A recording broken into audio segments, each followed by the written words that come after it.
పేదలకు కేంద్రం శుభవార్త చెప్పింది. సార్వత్రిక పెన్షన్ స్కీమ్ను అమలు చేయబోతుంది కేంద్ర ప్రభుత్వం. 60 ఏళ్లు పైబడిన వారందరికీ కూడా ఈ సార్వత్రిక పెన్షన్ ఇచ్చే అవకాశం కనిపిస్తోంది. చిన్న వ్యాపారులు, ఉపాధి కూలీలు, కార్మికులందరికీ కూడా ఈ పెన్షన్ స్కీమ్ వర్తింపజేయబోతోంది కేంద్ర ప్రభుత్వం.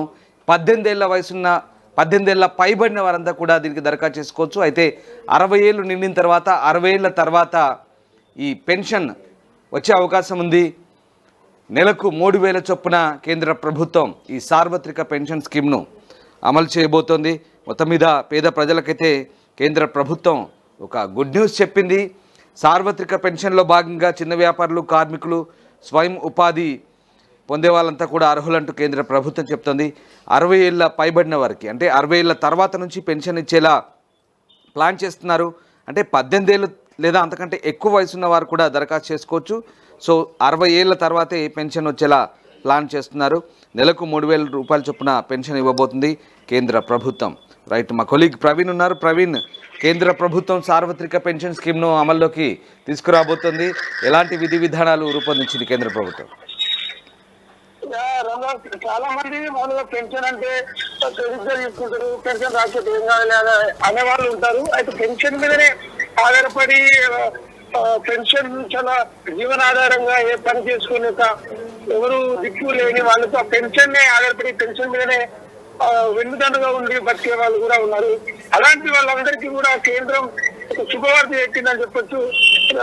సార్వత్రిక పెన్షన్ స్కీమ్ అనే పేరుతోటి కొత్త స్కీమ్ అయితే అమలు చేసేందుకు ఏర్పాట్లు జరుగుతూ ఉన్నాయి. ఇప్పటి వరకైతే రాష్ట్రంలో ఒక ఇంట్లో ఎంతమంది ఉన్నా కానీ ఒక రేషన్ కార్డుకి ఒకే పెన్షన్ అనేది అమలు చేస్తా ఉన్నారు. ఒక ఇంట్లో 2-3 కనుక పెన్షన్ అవసరమైన వాళ్ళు ఉంటే ఇప్పుడున్న స్కీమ్ వల్ల ఒకరికి మాత్రమే పెన్షన్ వస్తూ ఉంది, మిగతా వాళ్ళకు రాని పరిస్థితి. అయితే ఇట్లా కాకుండా అందరికి ఎంతమంది అర్హులు ఉంటే, ఎంతమంది లబ్ధిదారులు ఉంటే అందరికీ పెన్షన్ ఇచ్చేలాగా కేంద్ర కార్మిక ఉపాధి మంత్రిత్వ శాఖ ఈ చర్చలు జరుగుతుంది. దీనికి సంబంధించి ఒక సామాజిక భద్రతను చెప్పొచ్చుంది. అయితే పెన్షన్ ఇప్పుడు తీసుకురాబోయే పెన్షన్ పథకం ఎట్లా ఉంటుందంటే అందరూ దరఖాస్తు చేసుకోవచ్చు, ఎవరైనా దరఖాస్తు చేసుకోవచ్చు. 18 సంవత్సరాలు నిండి అంటే ఓటులోకి వచ్చింది 18 సంవత్సరాలు నిండి 60 ఏళ్ల తర్వాత వరకు ఎవరైనా దీనికి అప్లై చేసుకోవచ్చు. అయితే అమలు అవ్వడం మాత్రం 60 సంవత్సరాలు నిండిన తర్వాత ఇది అమలవుతుంది.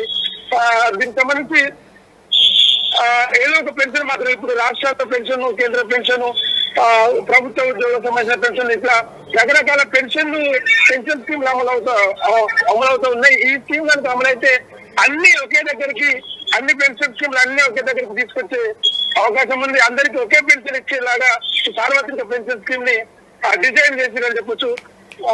ప్రస్తుతం అయితే జాతీయ పెన్షన్ పథకం అండ్ ప్రధానమంత్రి శ్రమయోగి మాన్ధన్ యోజన పథకాల కింద 60 ఏళ్ళు దాటిన వ్యాపారులే కావచ్చు, కూలీ వాళ్ళే కావచ్చు, నెలకు 3000 పెన్షన్ తీసుకుంటూ ఉన్నారు. ఇది స్వచ్ఛంద పథకాలు. అయితే ఇప్పుడు కొత్తగా చేరే వాళ్ళు ప్రస్తుతం ఉన్నాయి 55 రూపాయల నుంచి 200 వరకు నెలకు కడతా ఉన్నారు. వాళ్ళు ఈ డబ్బులు కట్టిన వాళ్ళందరూ కూడా 60 ఏళ్ళ తర్వాత పెన్షన్ వస్తుంది. ఇప్పుడు ఈ పెన్షన్ తెస్తే విడివిడిగా వేరే పథకాలు లేకుండా అందరూ వాళ్ళు ఎంత చందా కట్టాలనేది నిర్ణయిస్తారు. ఆ నిర్ణయించిన దాన్ని బట్టి చందా కట్టాల్సి ఉంటది. మిగతా రాష్ట్రాల్లో కూడా ఇది అన్ని రాష్ట్రాల్లో అమలు చేసి 60 ఏళ్ళు నిన్న తర్వాత పేద, ధనిక, ఉద్యోగులు అనే భేదం లేకుండా అందరికీ పెన్షన్ వచ్చేలాగా దీన్ని డిజైన్ చేస్తూ ఉన్నారు. ఏ రకమైన ఆదాయం లేకుండా ఆర్థికంగా కేవలం దీన్ని మాత్రమే ఆధారపడి ఉండే ఎవరైతే జనాలు ఉన్నారో వాళ్ళకి ఈ పెన్షన్ స్కీము చాలా ఉపయోగకరంగా ఉంటుందని చెప్పొచ్చు. దీని మీద ప్రస్తుతానికి ఒక బ్లూ ప్రింట్ తయారవుతుంది, ప్రారంభ దశలో ఉంది. క్యాబినెట్ లో చర్చలు జరుగుతుంది. రామదాస్ ఇది అమలైతే దేశంలో ఒక సంచలన పథకంగా దీన్ని తీసుకురావచ్చు. వచ్చే 2027 ఎన్నికల వరకల్లా ఇది అమలు చేసే దిశగా బీజేపీ కేంద్ర ప్రభుత్వం ప్రయత్నం చేస్తుందని చెప్పొచ్చు. ఒకవేళ ఇది అమలైతే కనుక బీజేపీకి మరొక ప్లస్ పాయింట్ ఎన్నికల సమయంలో ఆడే అవకాశం ఉంది. రైట్, అంటే ప్రవీణ్, ఇక్కడ రాష్ట్ర ప్రభుత్వానికి ఈ పెన్షన్ స్కీమ్ కు ఎలాంటి సంబంధం లేదు కదా, ప్రత్యేకంగా కేంద్ర ప్రభుత్వమే ఈ పెన్షన్ స్కీమ్ అమలు చేయబోతుందా? ప్రస్తుతానికి అయితే రాష్ట్రాలకు విడివిడిగా పెన్షన్ స్కీమ్లు అమలు చేస్తా ఉన్నాయి. ఒక్కో రాష్ట్రంలో ఒక్కోలాగా ఉంది ఆ పెన్షన్ ఇవ్వడం అనేది. ఈ సార్వత్రిక అంటే అదే మనకు చూస్తున్నట్లయితే అన్ని రాష్ట్రాలకు, అన్ని దేశం అంతటా ఒకే పెన్షన్ స్కీమ్ ఉండేలాగానే ఈ స్కీమ్ ని డిజైన్ చేస్తా ఉన్నారు. కేంద్ర పరిధిలో అండ్ రాష్ట్ర పరిధిలో ఉమ్మడి జాబితాలో ఈ స్కీమ్ ఉండేలాగా మనకు కనిపిస్తుంది Ranga. Right, yes sir, thank you Praveen, thanks for the update. So కేంద్ర ప్రభుత్వం సార్వత్రిక పెన్షన్ స్కీమ్ను అమలు చేయబోతోంది. 60 ఏళ్ళ పైబడిన వారందరికీ కూడా పెన్షన్ ఇవ్వబోతోంది. 3,000 రూపాయల నెలకు పెన్షన్ ఇచ్చేలా పథకాన్ని రూపొందించబోతున్నారు. ఇక 18 ఏళ్ళ పైబడిన వారందరూ కూడా దరఖాస్తు చేసుకునేలా ప్లాన్ చేస్తోంది. సో మొత్తం మీద చిన్న వ్యాపారులు, కార్మికులు, ఉపాధి హామీ కూలీలందరికీ కూడా ఈ పథకం వర్తించేలా కేంద్ర ప్రభుత్వం అయితే పథకం రూపొందించబోతుంది. సో కేంద్ర ప్రభుత్వం అయితే పేద ప్రజలకు గుడ్ న్యూస్ చెప్తోంది. సార్వత్రిక పెన్షన్ను త్వరలోనే అమలు చేయబోతుంది కేంద్ర ప్రభుత్వం.